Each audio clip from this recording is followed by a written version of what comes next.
it's the good aspects of it are, I'm sure, far outweigh the negatives. You know, most people are just enjoying themselves, meeting nice people, meeting like-minded people, traveling around. Like, my fear, obviously humor aside, but my fears are probably fairly unfounded, right?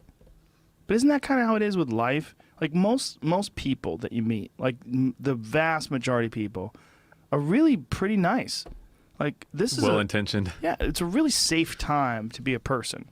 You know, I mean, almost all interactions you have with people on a daily basis are safe and fairly friendly. Even like rude people are like, what's the big deal? They say a word. You know, like They're not going to harm you. Yeah, almost nothing happens most of the time. But we're so obsessed with the news, where you tune in to, you know, any news channel, all you're getting is the collective bad news of 7 billion people, because that's what sells. If it bleeds, it leads. Run with it, Mike. And Mike runs with it. Yeah, you know, I mean, that's actually a very, when you really look at it that way, that's a very positive trend that people are doing this and hosting people. Shared economy. Yeah. That's really nice. You know, it's nice that people will offer up their couch for free. Yeah. It's good stuff. It is good stuff. So do you ever stop and think, like, what if I hadn't gone on this journey of exploration and I stayed an accountant, and you would be living that life of the droning existence where every day you just fucking showing up at the same place, and crunching numbers and hating life and wishing for some kind of adventure or something different? No, I can't relate to that. I think no matter what, whether it was AT or something, I think I would have, I'm too impatient, I get bored too easily. Something, I would have done something. But a lot of people don't. A lot of people are like you, and they just never make that move. They never take that chance. So I think when I talk to even a lot of my friends that are still doing, I'm not going to call them crappy jobs, but because I think they do provide a lot of things that they like. Security. You can't. Some people love that security, like getting a paycheck. You know. But it's like I don't think they view it like that. It's not like, oh, this may not be the best thing, but I like it. It's not like I don't know. It's like some people think this is so bad, or I just can't. I just have to. Like, I just don't think that threshold ever crosses most people. Yeah. Well, people vary. The personality types that go on that trail. I mean, that's like a very, very extreme personality type.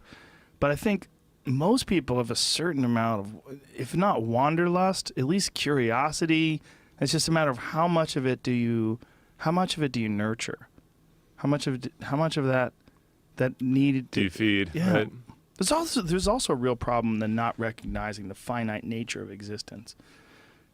Just when you're 20 especially, or 21, or whatever it is, when you enter into these jobs, you don't realize, like, hey man, you've only got like a few decades of good times. You could do this for 40 years. Yeah. Easily. Oh, easily. And then we've all met those people that have done it for 40 years, and they're just beaten down by life, and they have that dull, desperate look in their eyes. It's just this sadness in their eyes, where their life is just, it's not good. It hasn't turned out well. There's not a lot of joy there. Yeah, and hold on to the vacations big time. Oh, you're scaring the shit out of me, Chris. Scaring the shit out of me. So you, in the middle of doing all this, right? So you do this, you go on this crazy 7-month adventure, and when it's over, what was that like? When you hit the end and you realize, is there like a bell you ring or anything like that? You should put a bell up there. So I mean, going northbound, there's like this epic Mount Katahdin. It's like a beautiful big mountain. One of the most epic climbs. That's in Maine. So if you go south, you end in Georgia, and you end on Springer Mountain, which is just not as epic, not as dramatic. You're right. So, but yeah, I mean, you finish it. There's just a plaque, and it's like, dude, you finished. Really? And you touch the plaque? Do you have to touch it? What if you get right before it and you quit? It's like right before, like a foot before. Fuck this. Just collapse. Yeah, like 2 feet before the plaque. Yeah, no, Does I'm it good. Count? Yeah. That's it. So that's in Maine. That's the finish. And that's the finish. And wow. For northbounders. How many people fake it? Take a picture of that. Dude. You can go hike that in one day. Yeah, for sure. I would probably do that. I'd go hike it in a day, and then get that weird feeling of watching these people that are covered in 2 inches of grime climb up that hill. Can you pull up Springer? Look at that guy. That Mountain? motherfucker. Look at that guy. That guy looks like he's been hiking for 7 months. Hiker. What's it called? Springer Mountain. Springer Mountain. Yeah. Look at that guy's face. Jesus Christ. He's just all hair and. So There you go. Yeah. Well, that's the. that's where it starts. Is that the gateway? That's what's called the approach trail. It's not the. It's like. I like how it has like an awning. That's the actual plaque on the end, but that's not a great shot of it. There you go. That's it. So that's where it starts. Yep. That's National Scenic Trail. Now, who established this? So there's a guy named Benton Mackay. Imagine trying to talk people into doing that with you. Like when you first started doing that, like what year did this guy do this?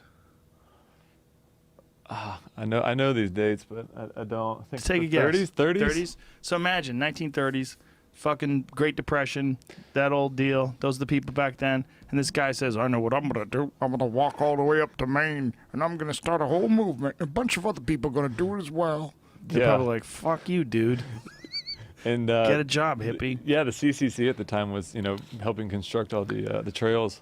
Look at that. Springer Mountain, Georgia, 8.5 miles. Mount, how to say it?